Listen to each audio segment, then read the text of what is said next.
Europe 1. Le grand direct des médias avec Jean-Marc Morandini. Et le fait média du jour, ce sont donc les inquiétudes qui ressurgissent autour de Loana. Une photo postée sur les réseaux sociaux où l'ancienne candidate de Love Story apparaît très marquée physiquement. Puis une interview au magazine Ici Paris ont relancé les interrogations sur son état de santé. Jérôme Ivanichenko, bonjour. Bonjour Jean-Marc. Alors vous êtes notre expert média, expliquez-nous ce qui arrive donc à Loana aujourd'hui. Ah oui, vous le disiez, c'est une photo qui a déclenché cette vague d'inquiétude. Sur cette image postée sur les réseaux sociaux et relayée sur Internet par de nombreux médias, on peut voir Loana Petrucciani, aujourd'hui âgée de 37 ans, aux côtés d'un ancien candidat de l'émission de TF1 Qui veut épouser mon fils. Ils sont attablés dans un restaurant et l'ancienne candidate de Love Story apparaît très marquée physiquement, métamorphosée même, bien loin de la jeune femme plantureuse qu'elle était. Cette inquiétude manifestée par ses fans n'a pas été apaisée par des propos de Loana dans une interview publiée hier dans le magazine Ici Paris. Elle se confie sur son état de santé et elle reconnaît avoir pris plus de 30 kilos en un an et déclare qu'elle ne se supporte plus physiquement. Je cite: « Je mange peu et je gonfle à vue d'œil, c'est horrible »,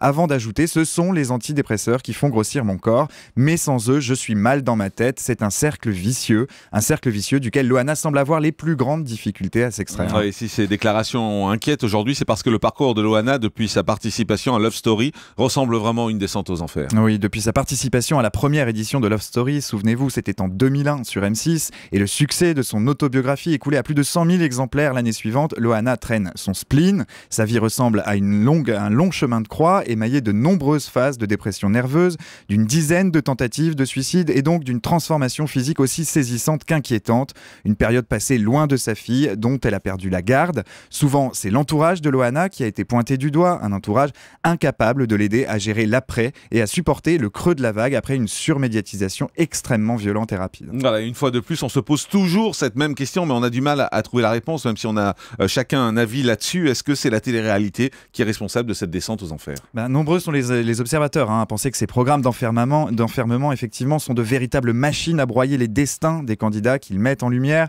Loana est considérée comme la première starlette issue d'une télé-réalité en France, mais surtout comme sa première victime. La dernière en date dans ce triste registre étant évidemment Nabila, mais ce n'est pourtant pas l'avis de Loana elle-même. Mi-novembre, dans une interview accordée au magazine Closer, elle expliquait que sa fragilité était présente en elle bien avant Love Story, du fait d'une enfance et d'une adolescence difficile. Dans cette même interview, elle confie également avoir retrouvé l'amour avec Frédéric, son ex-petite amie, avec qui elle est désormais installée en Bourgogne. On souhaite à Loana d'y trouver les ressources nécessaires pour redevenir celle qu'elle était et dissiper enfin les inquiétudes autour de son avenir. Ah oui, c'est vrai que Julie, hier aussi, vous avez vu la photo qu'on a mise sur le blog jean-marc-morandini.com. Je ne savais pas qui c'était, vous l'avez montré, j'ai dit c'est qui ? On a du mal à la reconnaître. En tout cas, on lui souhaite beaucoup de chance et surtout de parvenir à se remettre après ces moments difficiles qu'elle vit.